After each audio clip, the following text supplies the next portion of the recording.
bien aimé, si on pense que non, une fois sauvé, sauvé pour tout, que tu as reçu ce message, vraiment je suis désolé pour toi, c'est un message qui a été inspiré par l'enfer. Par l'enfer.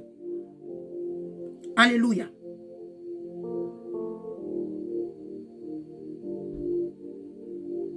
Alléluia. Donc on voit que cet esprit-là, l'esprit de la femme de Lot, alléluia, à la fin des temps là, alléluia, utilise, alléluia, leurs femmes pour les oppresser dans le ministère. Donc elles empêchent leur mari de prêcher la vérité totale de la pensée de Dieu. Elles empêchent le mari de prêcher la pensée totale, la vérité et la pensée totale de Dieu dans le ministère. Parce que si elles-mêmes, elles ne sont pas prêtes, bien aimées, à obéir à Dieu, elles ne sont pas prêtes, et qu'elles savent qu'elles ont l'influence, elles peuvent dominer leur mari, elles vont l'emmener, bien aimé, à se détourner de la voie de Dieu. Donc elles empêchent leur mari. Elles ne veulent pas que leur mari prêche la parole de Dieu, qui délivre, qui restaure, qui sanctifie, qui purifie, qui lave, bien aimé. Elles ne veulent pas que le mari prêche la vérité totale. Aujourd'hui, il y a des femmes qui ne veulent pas que le mari prêche le dépouillement. Moi, je connais quelqu'un. Lui-même, il a reçu le message. Il a reçu le message. Mais arrivé au moment de la persécution, c'était tellement difficile. Peut-être qu'il s'est désabonné de nous, mais il s'est éloigné de nous. Et j'ai vu qu'après, ce monsieur s'est marié. Mais c'est contrairement, c'est que sa femme est contraire au message que lui il a reçu. Vous voyez, c'est que ça peut faire. Donc il y a des hommes qui ont reçu le message. Mais à cause de la persécution, à cause des épreuves bien-aimées, quand bien même que le Seigneur lui a dit que les mèches, les bijoux, tous ces accessoires envoient à l'enfer. Lui-même, quand il allait maintenant se marier, sa femme a tous les accessoires de la reine des Ossuels. Bien-aimé, c'est ce que cet esprit-là peut faire à la fin des temps dans la vie des hommes de Dieu. Quand j'ai entendu qu'il a reçu ce message, j'étais vraiment contente. Mais aujourd'hui, le monsieur ne prêche même pas ce message. Parce que sa femme n'est pas dépouillée. Sa femme n'est pas dépouillée. Il va dire quoi? Il ne peut pas prêcher comme ce message. Oh bien-aimé, dans ton ministère, tu as opéré les miracles, tu as opéré les prodiges, tu as donné des révélations, tu as donné les paroles de connaissance. Tu vas agir à une dimension aux yeux des hommes.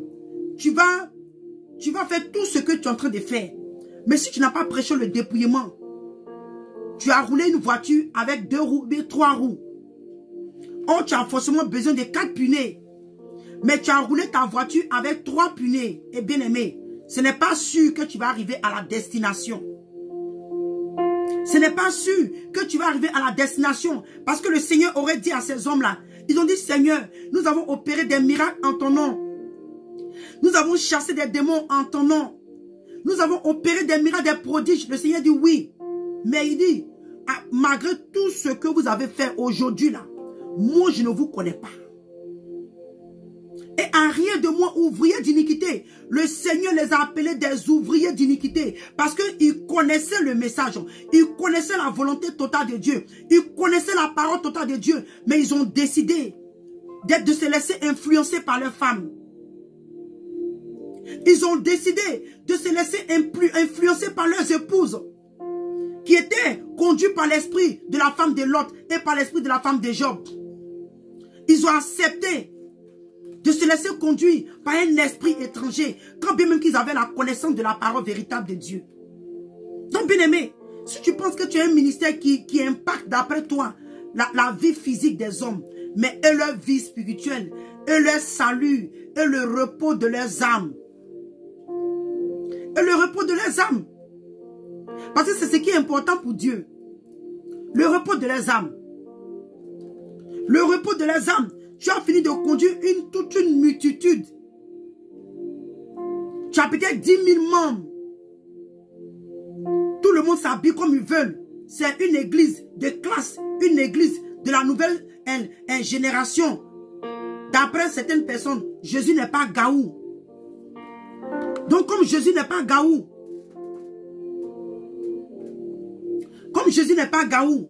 on vit, on s'habille comme on veut, on marche comme on veut.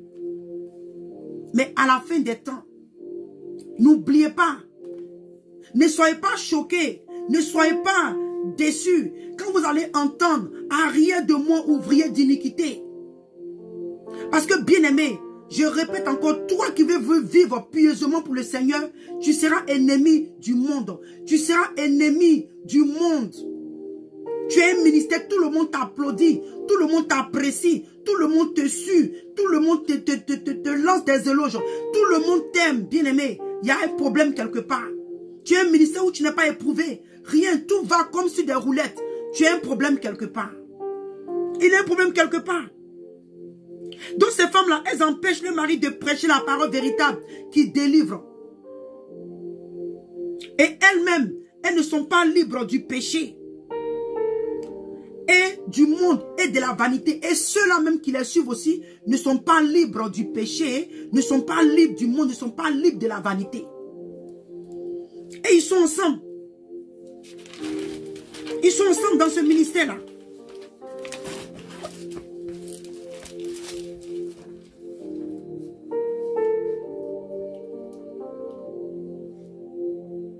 Et comme je dis à des femmes aujourd'hui qui empêchent le mari à prêcher le dépouillement. Oui, bien sûr, bien aimé. Il y a des noms qu'on ne veut pas donner ici. On en connaît des histoires. On en connaît des situations qui sont passées. Donc on ne veut pas citer des noms. Tu vois des hommes aujourd'hui qui ont commencé avec Dieu. Lui-même là, la sirène des eaux s'est révélée à lui. Lui-même il allait en allant chercher la gloire de ce monde. Dieu s'est révélé à lui parce que Dieu l'avait déjà appelé depuis le sein de sa mère. Depuis le sein de sa mère. Et il allait maintenant en recherche de la gloire de ce monde. Et en allant en chemin, en allant chercher la gloire de ce monde-là, Dieu permet que tu voies la sirène des eaux. Et tu as vu un peu tous les bling-bling, tout ce qui était sur elle. Bien aimé. Est-ce que vous savez qu'il y a des gens qui vont aller à l'enfer juste parce qu'ils n'ont pas posé des questions à Dieu? Oh, bien aimé. La parole de Dieu te dit que il y a une chose terrible de tomber entre les mains du Dieu vivant. Bien aimé. Il y a des personnes qui vont aller à l'enfer parce qu'ils n'ont pas posé des questions à Dieu. Ils ont fait à leur guise. Ils ont agi selon leurs propres pensées, selon leurs propres desseins. Ils ne sont pas allés en prière pour poser des questions. C'est pourquoi toujours je le dis, il dit chrétien, pose des questions à Dieu. Sur ta marche avec le Seigneur, pose des questions sur ta vie. Pose des questions à Dieu. Prends des moments de jeûne. Interroge Dieu sur ta personne, sur ta vie. C'est important. C'est important. Bien aimé, c'est important.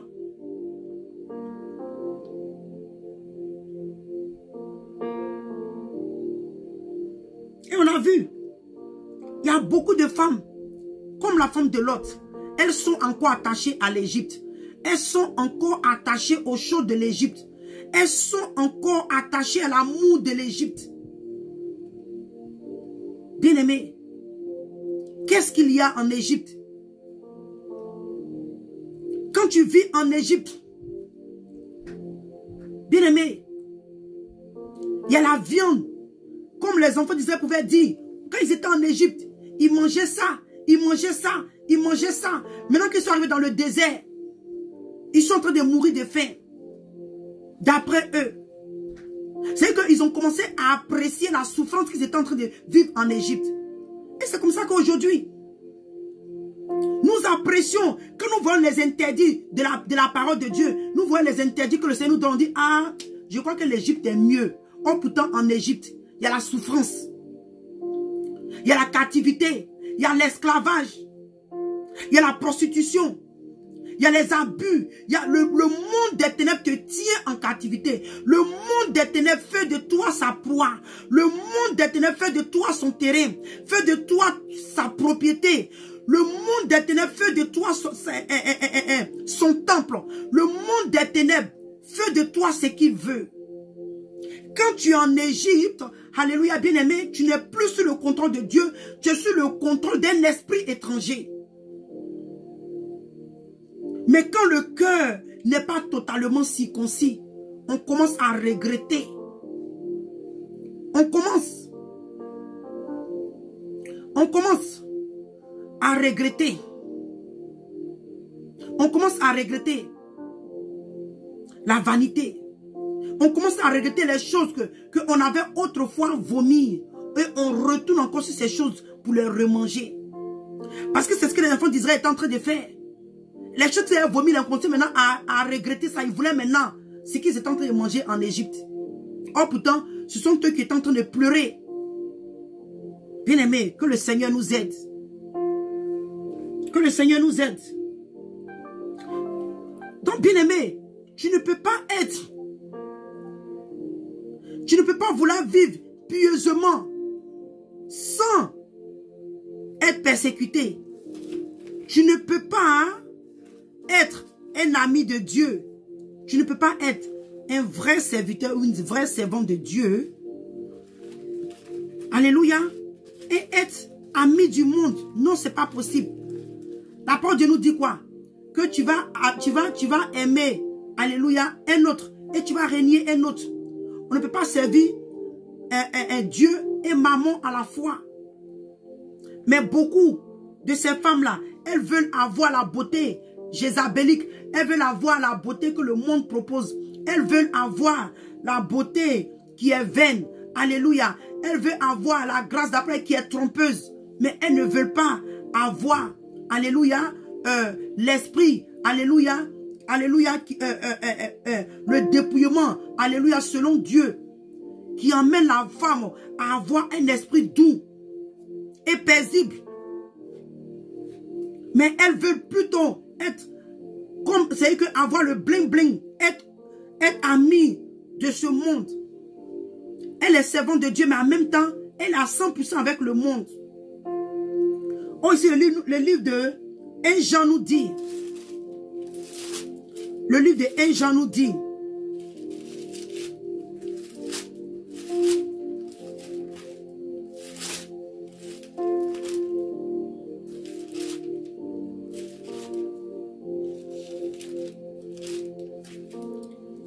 Le livre de 1 Jean 2, à partir du verset 15.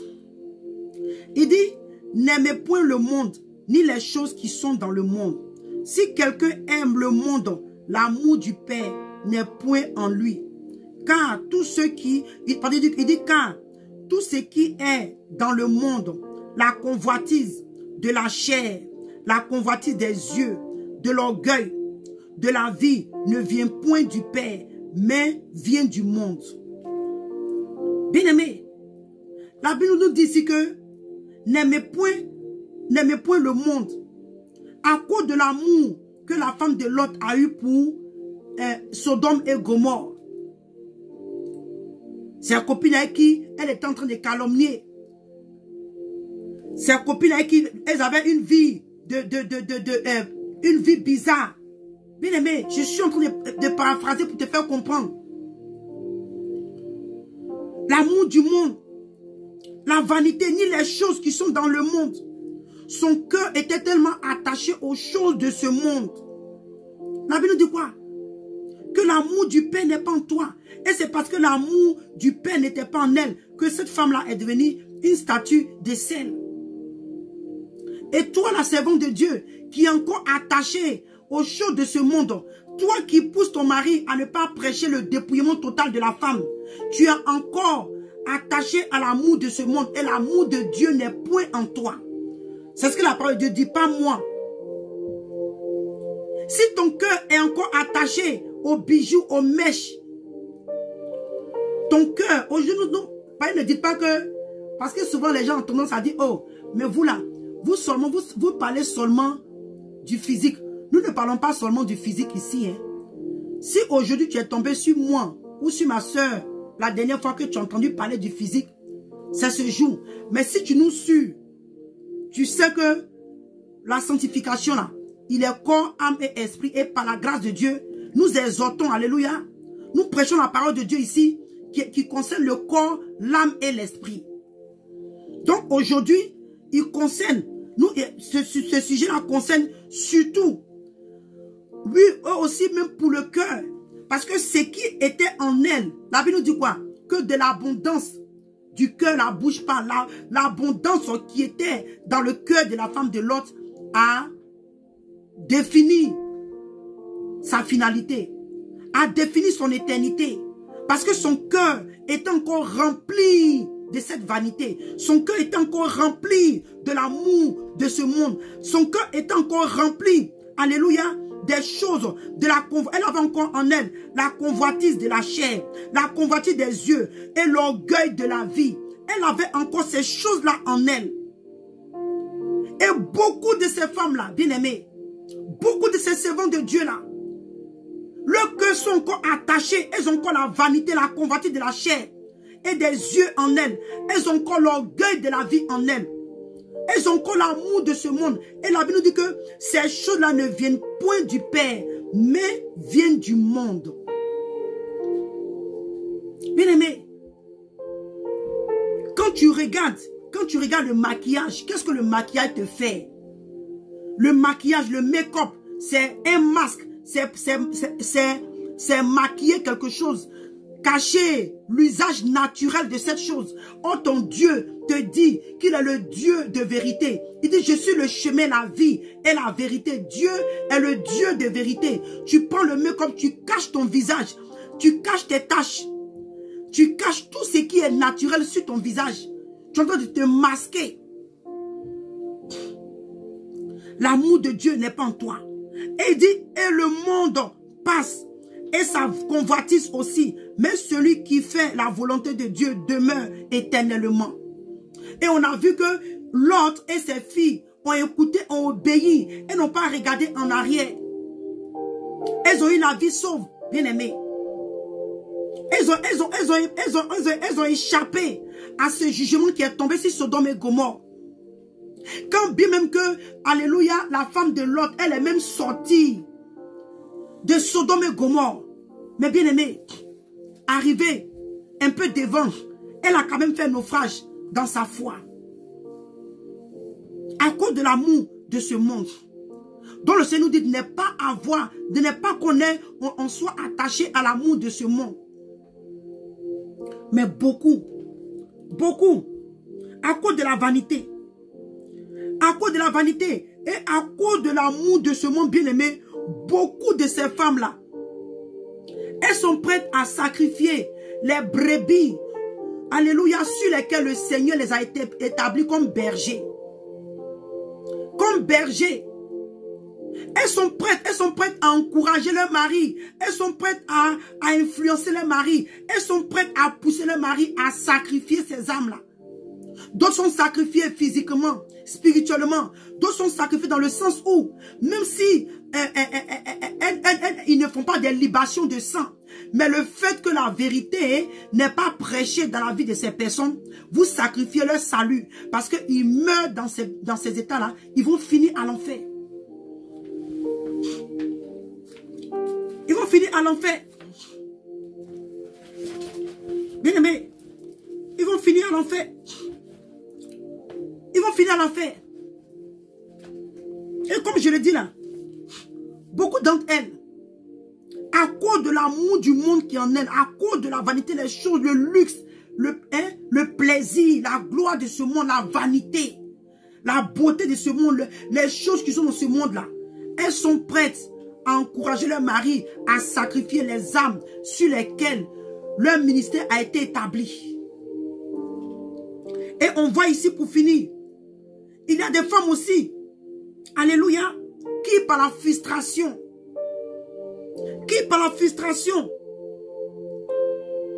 et leur propre gloire,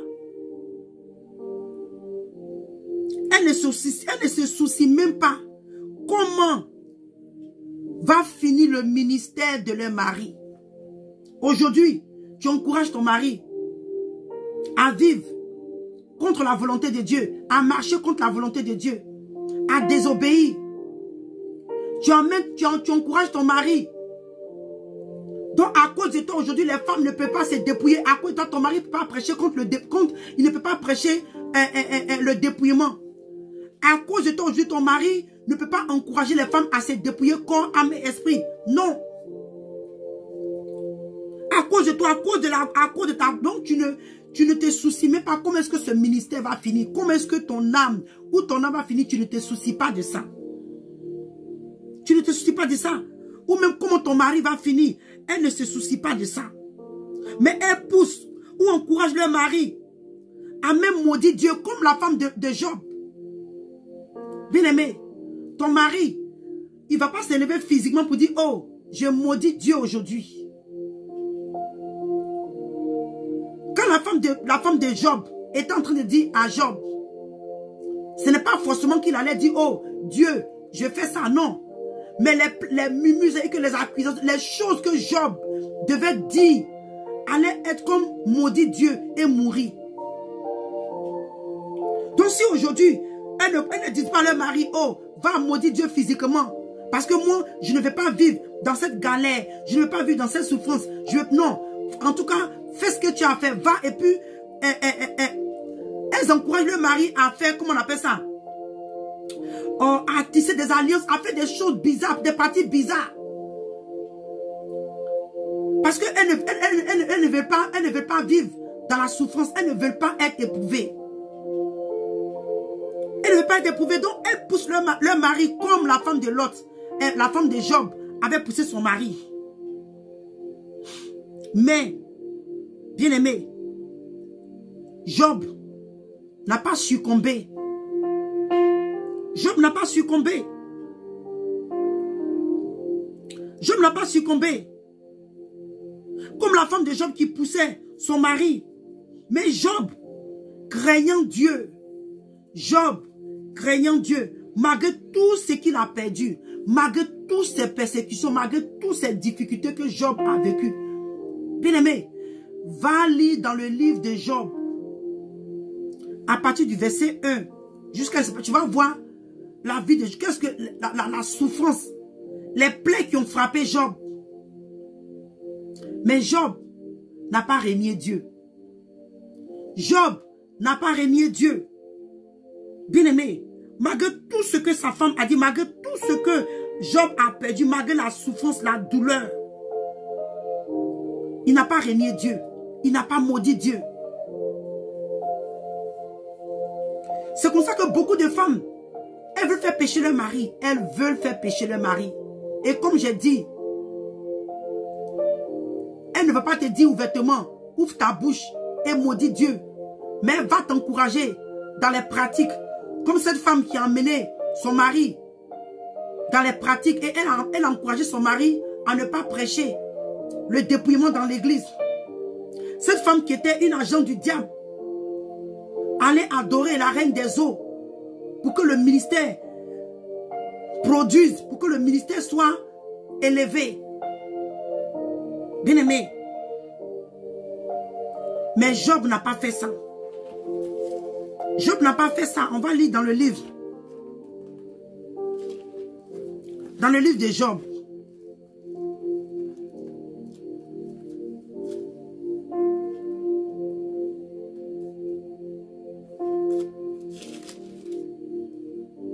Dans le livre de Job, à partir du verset 1, on dit, Satan se retira de devant la face de l'Éternel, puis il frappa Job d'un ulcère malin, puis la plante du pied jusqu'au sommet de la tête.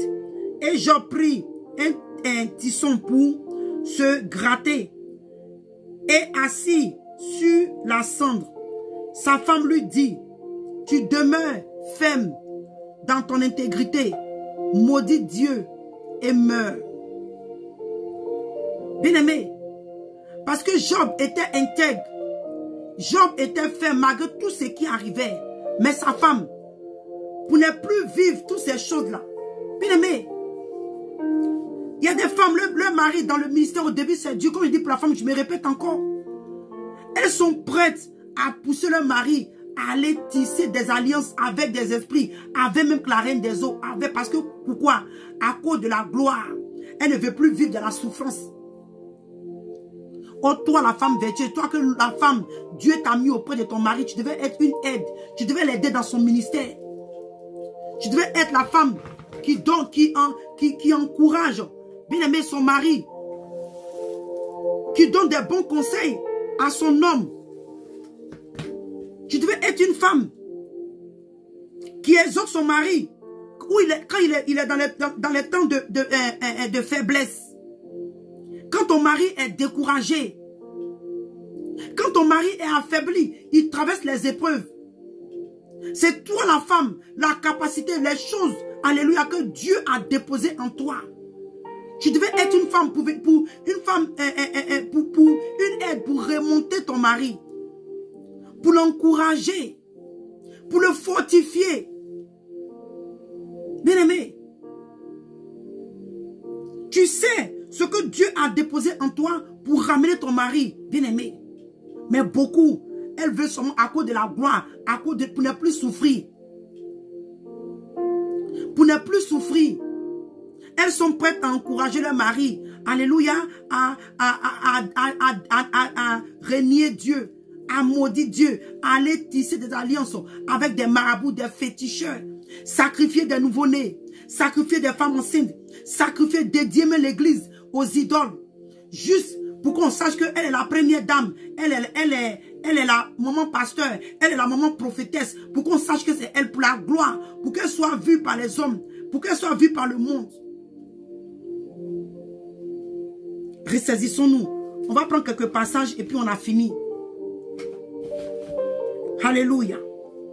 Donc on a vu ici, je vais lire rapidement le verset 10, il dit, mais Job lui répondit, tu parles comme une femme insensée. Donc toi qui encourages ton mari à aller tisser des alliances avec des dieux étrangers, avec des idoles, des fétiches, servir Dieu dans le ministère, avec les idoles, les dieux étrangers, tu es une femme insensée. Tu es une femme insensée. Il dit quoi? Nous recevrons de Dieu le bien et nous ne recevrons pas aussi le mal. En tout cela, Job ne pécha point. Il dit, Job ne pécha point par ses lèvres. Par ses lèvres. Malgré tout ce que Job, malgré tout ce que la femme de Job était en train de dire, Job est resté ferme. Donc nous devons continuer à prier, intercéder pour les serviteurs de Dieu. Parce qu'il y a des hommes que Dieu a préparés pour la fin des temps, mais qui sont encore pris dans la captivité. Donc par les intercessions, par la prière, par les jeunes, ces hommes-là peuvent sortir de la cage de l'ennemi. On va dans le livre d'Ecclésiaste.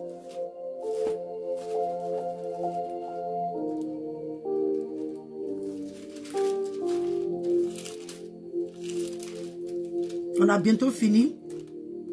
Le livre d'Ecclésiaste 1.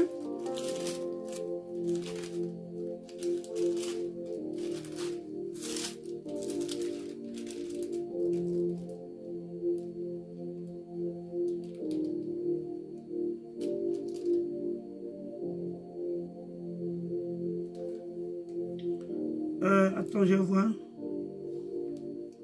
Il dit, Job 1, à partir du verset 14. Il dit, j'ai vu tout ce qui se fait sous le soleil. Et voici, tout est vanité et poursuite du vent. Parce que tout ce que, aujourd'hui, ces femmes-là, elles sont attachées, elles ne veulent pas que leur mari, elles ne veulent pas servir Dieu dans la vérité là. Il dit que, j'ai vu tout ce qui se fait sous le soleil. Et voici, il dit, tout est vanité et poursuite du vent. C'est Salomon qui nous parle dans le livre d'Ecclésiaste. Vanité des vanités. Avec tout ce que vous êtes en train de faire, à cause de ces choses pour lesquelles vous êtes prêts à régner Dieu. Il dit c'est la poursuite des vents. C'est la poursuite du vent. C'est juste la vanité. C'est juste la vanité. On va dans le livre d'Ecclésiaste 2, 10 à 11. Il dit, tout ce que mes yeux avaient désiré, je les ai, il dit, tout ce que mes yeux avaient désiré, je ne les ai point privés.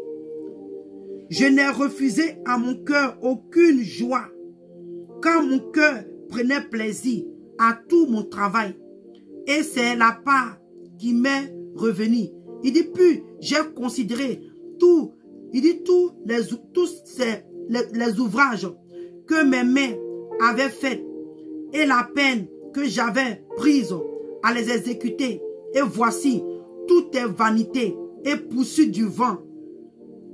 Il n'y a aucun avantage à tirer de ce qu'on fait sous le soleil. Bien aimé, en fait, quand tu lis le livre d'Ecclésiaste, c'est pas qu'il veut te dire de ne rien faire, il faut t'asseoir là, non. Mais bien aimé, tout ce qui va nous retirer de la voix de Dieu, de la parole de Dieu, qui va nous retirer des choses de Dieu là, ce n'est pas la peine, c'est la vanité. Ce n'est pas la peine. Tout ce qui va t'emmener à ne pas prendre plaisir à la volonté de Dieu, toutes ces choses-là qui vont prendre ton temps, où tu devais être en train de faire les choses de Dieu, mais tu es en train de faire ces choses-là, à la fin des temps, ça sera vanité. Et c'est comme la parole de Dieu peut nous dire. Il dit que, à quoi ça va servir à un homme de gagner le monde et perdre son âme? À quoi ça va servir? Alléluia. À quoi ça va servir à un homme de gagner le monde? Oui, on te connaît. Ta femme, elle veut tellement te pousser. Le monde te connaît, les gens te connaissent. Oui, c'est bien beau. On sait qu'on te voit sur la toile. En tout cas, tu as plus de combien de... peut-être 2 millions, mais 3 millions abonnés. Quand tu fais tes directs, en tout cas, tes likes, c'est pas possible. Oui, toutes ces choses-là. Toutes ces choses-là, oui. Mais le Seigneur te dit, à quoi ça va te servir quand tu vas gagner toutes ces choses et que tu n'as pas pris ton temps à travailler sur ton salut avec crainte et tremblement, que tu meurs sans connaître Dieu ou sans réellement mourir dans la volonté de Dieu. À quoi ces choses-là vont te servir? À quoi ces choses-là vont te servir à la fin des temps? Tu as eu la gloire, la vanité, toutes ces choses. Il dit, à quoi ça va te servir? À quoi ça va te servir? Tu as eu les grosses voitures, tu as sacrifié ton âme, tu as fait des pactes avec le diable, tu as vécu dans le luxe, la gloire, la vanité, les chaussures chères, les sacs chers, les mèches chères, les faux ongles chers, les cils chers, les rouges à lèvres chers, toutes ces choses, toute cette gloire, tu as tout eu, tu as tout, la vanité, tu as tout eu. Tu as commencé même à concurrencer avec les stars. Tu portes les sacs à main, les MS. Les Louis Vuitton, en tout cas les Louis Vuitton chers, les sacs chers. Les quartiers. Tout ce que tu peux imaginer, tu as apporté toutes ces grandes marques. Mais, tu n'as pas cherché à travailler sur ton salut avec crainte et tremblement. Parce que tu étais tellement occupé à garnir ton grenier de ces choses, de ces vanités. Il dit encore, à quoi toutes ces choses vont te servir à la fin des temps quand tu vas mourir. On ne va pas t'enterrer avec ces choses. Avec ces choses.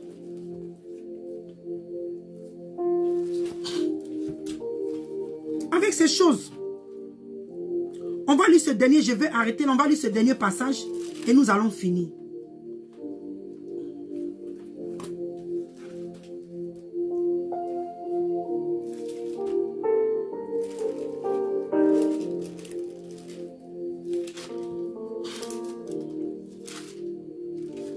On va lire un peu dans le livre des Proverbes.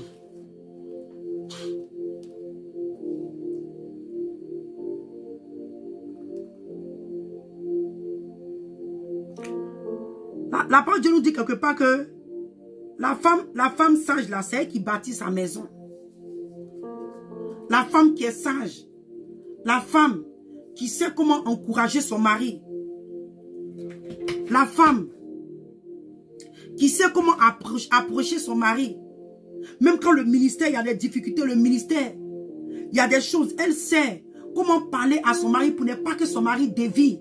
Parce que s'il va et qu'il tombe sur de faux serviteurs, si le cœur de l'homme est faible et qu'il tombe sur de faux serviteurs, il risque, alléluia, il risque de se laisser influencer. Donc elle sait comment approcher son mari, elle sait comment parler à son mari, elle sait comment proposer. Ce n'est pas que tu lui ordonnes, ce n'est pas que tu le forces, ce n'est pas que tu l'emmènes à accepter forcément, mais elle sait comment proposer à son mari pour ne pas que le ministère vacille, pour ne pas que le ministère soit sous le contrôle du diable. La femme la femme sage, qui sait bâtir son foyer, qui sait bâtir son ministère, elle sait comment encourager son mari à bâtir son ministère. Bien-aimé, beaucoup de ces femmes-là, elles ont l'intelligence du monde. Elles savent comment attraper leur mari dans le monde, comment peut-être certaines choses qu'elles savent faire, mais sur le plan spirituel, pour bâtir, bien-aimé, pour bâtir la volonté de Dieu, pour bâtir le jardin, alléluia, entretenir le jardin comme le Seigneur, l'Éternel avait dit à Adam et Ève, de cultiver le jardin. Cette sagesse spirituelle, cette sagesse qui vient du Saint-Esprit, cette sagesse qui vient de Dieu, elles n'ont pas cette sagesse-là pour aider leur mari à cultiver le jardin, le ministère que Dieu leur a donné. Et beaucoup de femmes manquent de cette sagesse. Et beaucoup de ces femmes, elles sont insensées, comme la femme de Lot. Donc elles ont renversé le ministère de leur mari, elles ont renversé leur foyer, elles ont renversé leur maison. Elles ont renversé leur maison.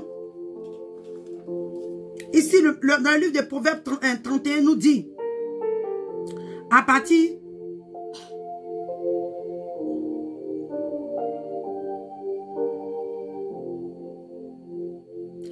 on va lire ici à partir du verset 10. Il dit qui peut, Proverbe 33 à partir du verset 10, il dit, qui peut trouver une femme vertueuse? Bien aimé, nous tous, nous devons courir pour être des femmes vertueuses.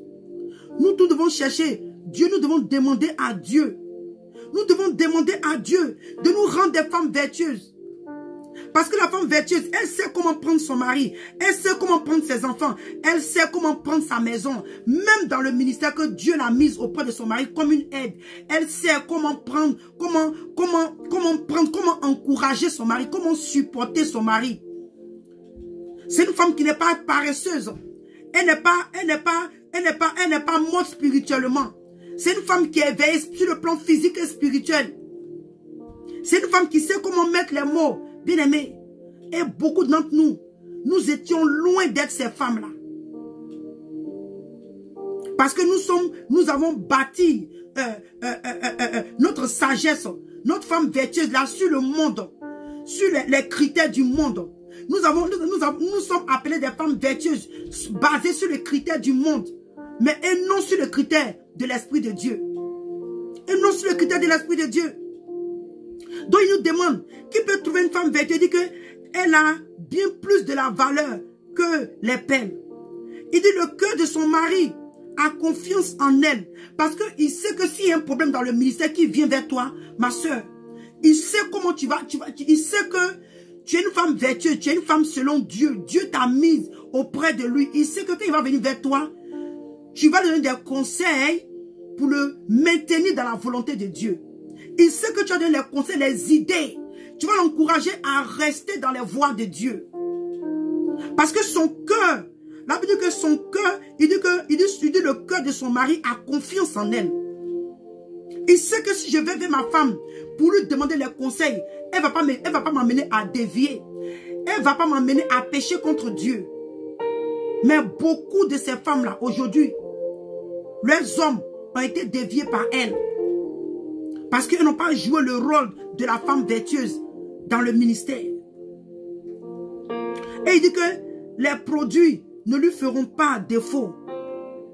Elle fait du bien et non du mal.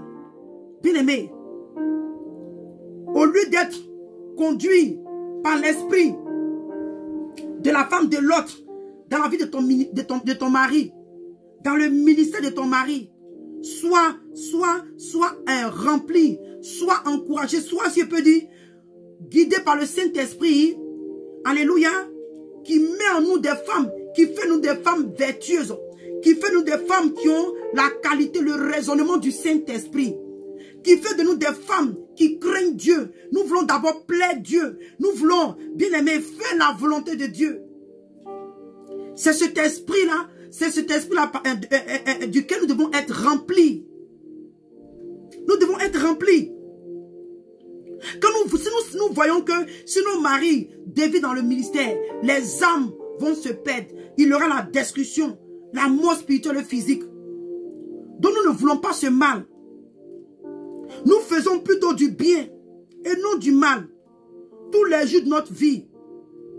Il dit, elle se procure de la laine et du lin et travaille d'une main joyeuse. La femme vertueuse, elle sait comment prendre sa maison, elle sait comment prendre les choses. Quand les choses touchent sa main, ces choses sont prospères, ces choses-là sont bénies. Elle sait comment fructifier les choses. Tu as ta main dans le ministère de ton mari. Comment est-ce que c'est arrivé que le ministère de ton mari a dévié? Parce que ces mains-là n'ont pas été, ces mains-là n'ont pas été bénies. Ces mains n'ont pas été bénies. Parce que tu n'as pas travaillé avec des mains joyeuses, comme la Bible nous dit ici. Il dit, elle est comme un navire marchand. Elle emmène son pain de loin. Bien aimé, nous devons être des femmes battantes, des femmes, bien aimées, pas des femmes comme la femme de Lot ou la femme de Job. Mais nous devons être réellement des femmes qui soutiennent leur mari, qui savent approcher leur mari. Bien aimé, moi-même j'ai appris, je n'ai pas venu encore parler de moi ici. J'étais parmi ces femmes-là, insensées. Ces femmes insensées, j'étais l'une de ces femmes insensées, mais par la grâce de Dieu, le Seigneur m'a délivré. Alléluia. Et aujourd'hui, le Seigneur est en train de m'enseigner. Le Seigneur est en train de me construire. Le Seigneur est en train de me façonner. Je suis entre ses mains comme de l'argile. Il n'a pas encore fini. Il n'a pas encore fini, bien aimé. Peut-être que tu vois encore des choses en moi, des choses anomalies. Mais le Seigneur est en train de me former. Je me suis laissé entre ses mains comme l'argile. Et jusqu'à ce que le Seigneur finisse avec moi. Par la grâce de Dieu. Je serai cette femme-là vertueuse. Cette femme, alléluia, qui ne fait pas du mal, mais qui fait du bien.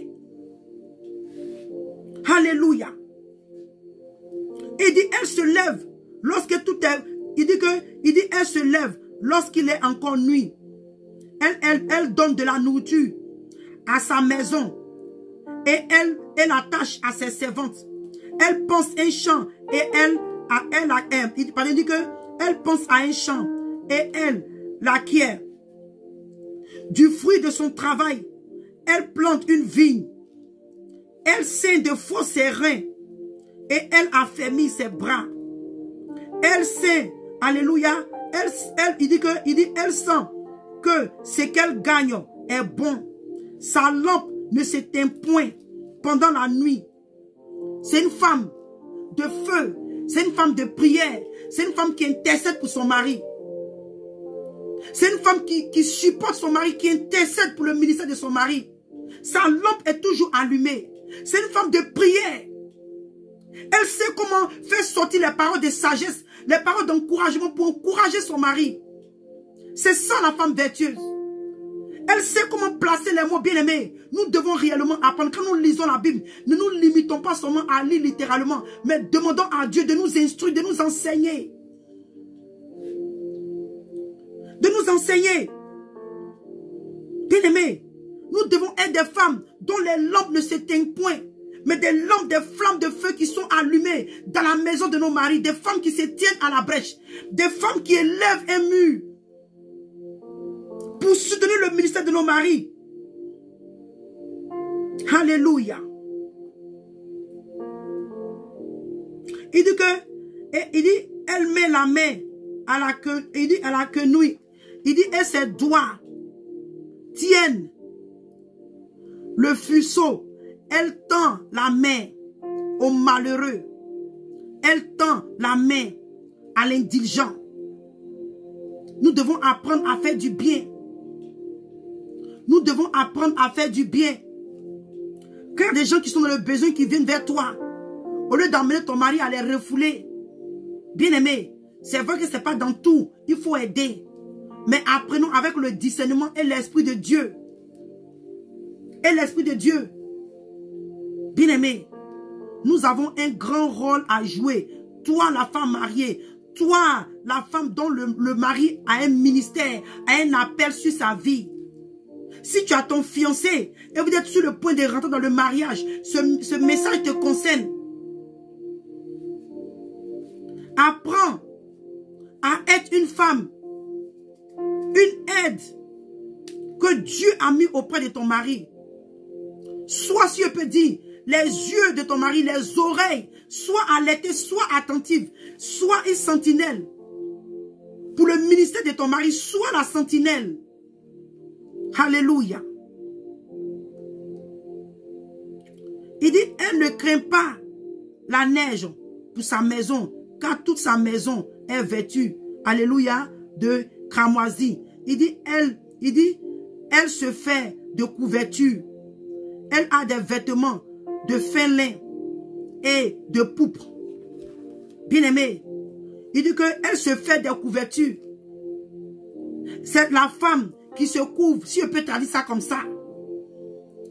C'est que des couvertures. Alléluia, il dit, elle a des vêtements de fin lin et de pourpre. C'est une femme qui sait comment se vêtir, c'est une femme qui sait comment couvrir son corps. C'est une femme qui sait comment s'habiller pour ne pas exposer sa nudité. Elle sait comment couvrir aussi son mari. Elle sait, bien aimé, pas dans le mal, hein, pas dans le péché. Mais elle sait comment couvrir ses enfants, comment couvrir son mari, comment couvrir son foyer, comment couvrir le ministère de son mari. Bien aimé, nous devons apprendre à être cette femme vertueuse dont la Bible parle. Nous devons apprendre à être cette aide que le Seigneur a mis auprès de nos maris. Pas pour les conduire en erreur, mais pour les conduire dans les voies de Dieu. Alléluia. Il dit son mari est considéré aux portes lorsqu'il siège avec les anciens du pays. Oh bien-aimé. Lorsque son mari, alléluia, il dit, lorsqu'il siège avec les anciens du pays. À cause de toi. Parce que tu sais, bien aimé, il y a des femmes, souvent tu maries un homme, il ne sait pas s'habiller. Tu dois être capable. Comment conseiller, comment encourager, comment donner les idées, comment, bien aimé, il y a beaucoup de choses. Il y a beaucoup de choses que nous les femmes, Dieu a mis ce truc-là en nous, cette capacité. Moi je me rappelle, dans l'église, au début où je me suis convertie, il y a un homme là, un frère qui devait marier une soeur.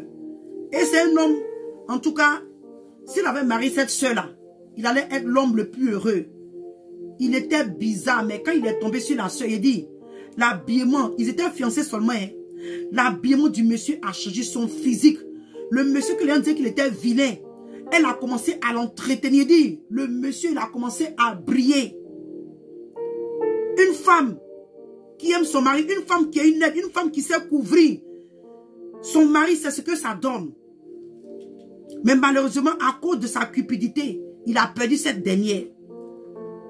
Bien aimé, les femmes, c'est vous qu'aujourd'hui, le ministère de la femme est combattu comme s'il y a celui-là qui est en train de crier. Je ne sais pas qu'est-ce qu'il est, mais je ne vais pas mentionner son nom dans mon direct. Voilà. Qui est en train de raconter des choses ici dont je ne vais pas dans les commentaires. Le ministère de la femme est combattu. Ma soeur, il y a beaucoup de choses. Le diable sait que si la femme a l'opportunité, le diable sait que si la femme a l'opportunité d'exercer comme Dieu a demandé, nous allons bouleverser l'humanité.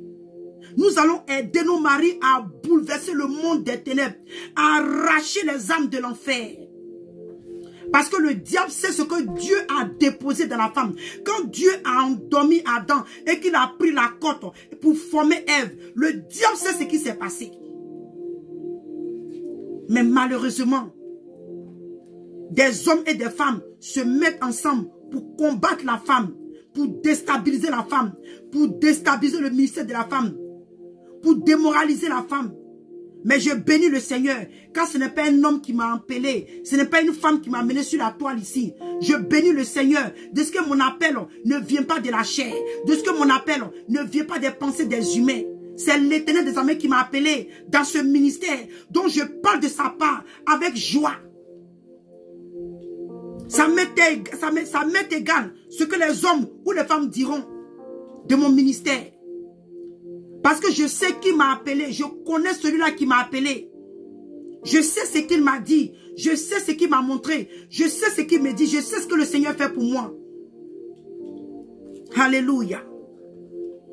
On va lire quelques passages, puis quelques phrases, puis on va finir. Il dit, elle fait des chemises et elle les vend. Et elle livre des ceintures aux marchands bien-aimés. Ce passage il est trop fort. Quand je suis en train de lire comme ça, le Seigneur me révèle des choses en même temps. Bien-aimé. Il dit, elle fait des chemises et elle les vend. Et elle livre des ceintures aux marchands. Elle est revêtue de force et de gloire. Et elle se rit de l'avenir. Bien-aimé. Soyons des femmes qui se rient de l'avenir.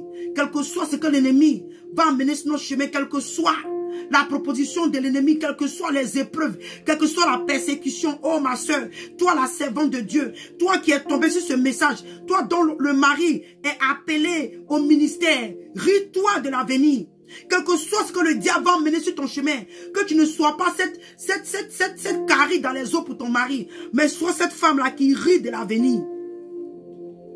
Qui rit de l'avenir parce qu'elle sait que tout ce qui est en train d'arriver, c'est pour former leur ministère, c'est pour former c'est pour préparer leur témoignage, alléluia. C'est pour, alléluia, former leur caractère, former le ministère. C'est pour être un exemple pour les âmes, alléluia, qui viendront, alléluia. Écoutez, ou ces âmes qui viendront en bas d'eux. C'est pour être un exemple. Elle ne craint pas le lendemain. Elle ne craint pas les adversités. Elle ne craint pas quels que soient les combats que l'ennemi envoie sur lui. Parce que c'est une femme qui a sa lampe qui est allumée constamment. Alléluia. La femme vertueuse, c'est la femme qui se tient constamment à la brèche. Elle se tient constamment, elle lève un mur. Elle intercède, elle se rit des plans que l'ennemi envoie. Parce qu'elle sait que dans la présence de Dieu à genoux, elle va remporter la victoire. Alléluia. Alléluia. Oh, merci Seigneur. Il dit, elle ouvre la bouche avec sagesse et des instructions aimables sont sur sa langue. Alléluia, bien-aimé. C'est des choses que nous, les femmes, nous devons apprendre à ouvrir notre bouche avec sagesse. Nous devons apprendre à parler à nos maris avec sagesse. Le Seigneur nous dit que celui ou celle qui manque de la sagesse, qu'il demande à Dieu. Et Dieu va lui accorder cette sagesse. Bien-aimé, prions continuellement et quotidiennement. Demandons la sagesse à Dieu. Et ne doute pas. Ne doute pas. Le Seigneur va te l'accorder à son temps important, à son temps convenable. Il dit que quand elle ouvre sa bouche, c'est la sagesse quand ton mari, parce que la Bible dit quoi, que son mari, le cœur de son mari a confiance en elle. Le cœur de mari de la femme vertueuse a confiance parce qu'il sait que quand je vais aller parler à ma femme, c'est la sagesse qui va parler. Alléluia. C'est la sagesse qui va me conseiller. C'est la sagesse qui va m'instruire. C'est la sagesse qui va me conseiller. Son mari a confiance en elle. Alléluia. Oh, bien-aimé, la femme sage, ce n'est pas celle seulement qui court, qui a les longs ongles, qui est arrêtée sur les talons. Sur les talons, qui a porté les pantalons plaqués, les jupes plaquées, les robes plaquées, les habits mini, qui prend tout son temps, comme on le fait autrefois, 1 heure de temps dans le miroir. 1 heure de temps devant le miroir, à ajouter des artifices. Non. Mais quand elle ouvre sa bouche, c'est la sagesse. Son mari a confiance en elle. Quand elle parle, quand elle conseille son mari, à cause des conseils qu'elle donne à son mari est considéré à la porte. Il est considéré quand il est parmi les hommes, quand il est parmi les grands de son pays, il est considéré. Alléluia. Quand même il est parmi, même si ils ne sont pas dans l'opulence, mais le milieu dans lequel où son mari se trouve, à cause d'une femme vertueuse, cette femme sage qu'il a auprès d'elle. Bien-aimés, cherchons à être des femmes sages. Cherchons à être des femmes vertueuses, des femmes qui craignent Dieu, des femmes qui parlent avec sagesse. Alléluia. Alléluia. Il dit, et des instructions aimables sont sur sa langue. Il dit, elle veille sur ce qui se passe dans sa maison. Bien-aimé, oh bien-aimé, nous devons être des femmes. Il dit, non, ça même, ce verset-là même, le Proverbe 31, là, peut-être que c'est un autre message par la grâce de Dieu. On va rentrer dans les détails une autre fois. Parce qu'il y a trop de choses, à dire. Mais je suis en train de lire, je suis en train de donner certains points. Quand je lis, c'est que l'Esprit de Dieu me montre, en même temps me révèle, c'est fort. Alléluia. Alléluia. Il dit qu'elle veille sur ce qui se passe dans sa maison. Et elle ne mange pas le pain de la paresse. Alléluia. Il dit, ses fils se lèvent et disent, heureuse. Son mari se lève et lui donne des louanges. Bien-aimés, nous devons arriver à là, bien-aimés. Si toi et moi, nos maris n'ont pas encore commencé à lancer des louanges pour nous, bien-aimés, nous devons arriver à là. Nous devons arrêter d'être des femmes insensées, des femmes qui sont comme des caries dans les os de nos maris. Mais nos hommes, nos maris, surtout dans le ministère, doivent être des hommes que leur cœur a confiance en nous. Il sait que quand il vient, alléluia, prendre des conseils, tu ne vas pas l'emmener à dévier, à maudire Dieu. Alléluia. Et il dit, plusieurs filles plusieurs filles ont une conduite vertueuse. Il dit, mais toi, tu les surpasses toutes. Alléluia. Il dit, bien-aimé, dans le monde, il y a la vertu du monde. Hein?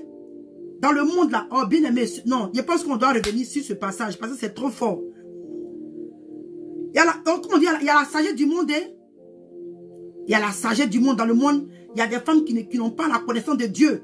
Mais elles savent comment prendre leur maison, leur mari. Mais il dit, toi et moi bien-aimés, nous qui avons reçu le Saint-Esprit, qui avons lavé nos vêtements dans le sang de l'agneau, qui avons accepté d'être remplis du Saint-Esprit, qui avons accepté de nous laisser guider par le Saint-Esprit. Il dit que toi et moi bien-aimés, nous qui avons accepté de nous dépouiller corps, âme et esprit. Alléluia. Nous dont on père les femmes dont le Seigneur prend plaisir. Il dit, mais toi, tu surpasses. Il dit, mais toi, tu les surpasses toutes.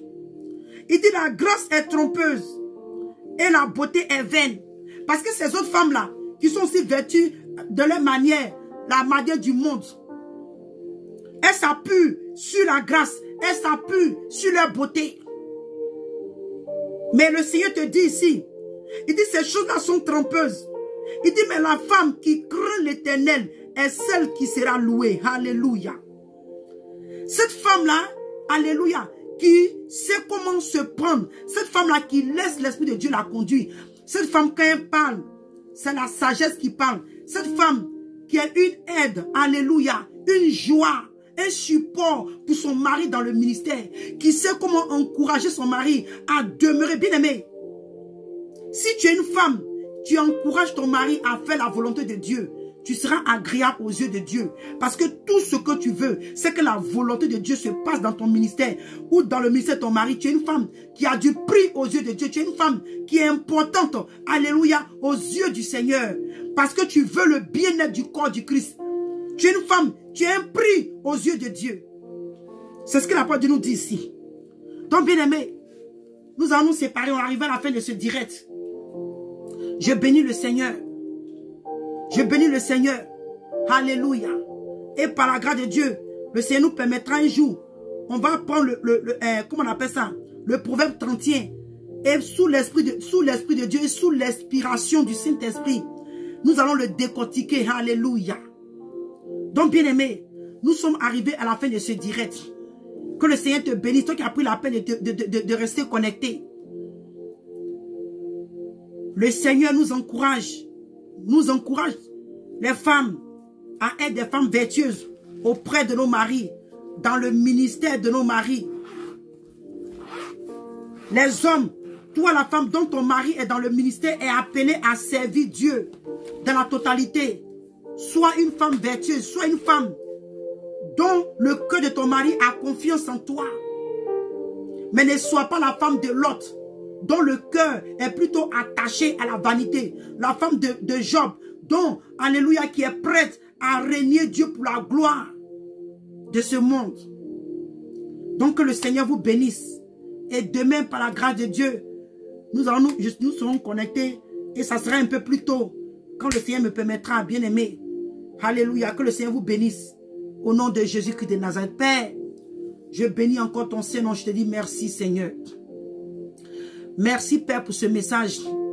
Seigneur, je bénis ton nom. Je te lève et je te dis alléluia. Seigneur, nous avons besoin de toi. Fais de nous, Seigneur mon Dieu, des femmes vertueuses. Fais de nous des femmes, Père, qui ouvrent la bouche avec sagesse, qui parlent, oh Seigneur, avec douceur. Père, fais de nous des femmes qui avons le cœur doux et le cœur soumis à ta volonté. Que nous soyons des femmes soumises à nos maris, Seigneur. Père, nous avons besoin de toi. Nous ne voulons pas être des caries, oh Seigneur, dans les eaux de nos maris. Mais nous voulons être des femmes vertueuses, une aide semblable. Une aide, Seigneur mon Dieu. Des femmes, Père, Seigneur, dont nos maris ont confiance, le cœur de nos maris ont confiance en nous. Seigneur, je t'en supplie, fais de nous de ces femmes. Agis, Seigneur. Père, je te recommande. Je te recommande, Seigneur, toutes les servantes de Dieu, oh oui, Père, Seigneur, dont tu as appelé leur mari dans la vérité et qui se sont détournés de tes voies. Seigneur, souviens-toi de ces femmes, qu'elles soient des femmes, oh Seigneur, remplies de sagesse, des femmes qui veulent, oh oui, Père, ta volonté, qui veulent que ta volonté s'accomplisse dans le ministère de leur mari. Seigneur, touche leur cœur, ramène-les à toi, Seigneur mon Dieu. Et délivre-les de cet esprit, Seigneur, qui agit encore en notre temps. Père, qui les influence comme il avait influencé la femme de Lot, comme il avait influencé la femme de Job. Oh Seigneur mon Dieu, agis Seigneur. Que la gloire, l'adoration te revienne. C'est en ton Saint-Nom, Jésus-Christ de Nazareth, que nous avons encore prié. Au nom de Jésus-Christ de Nazareth. Amen. Amen. Bien-aimé, shalom. Et à demain par la grâce de Dieu. Shalom.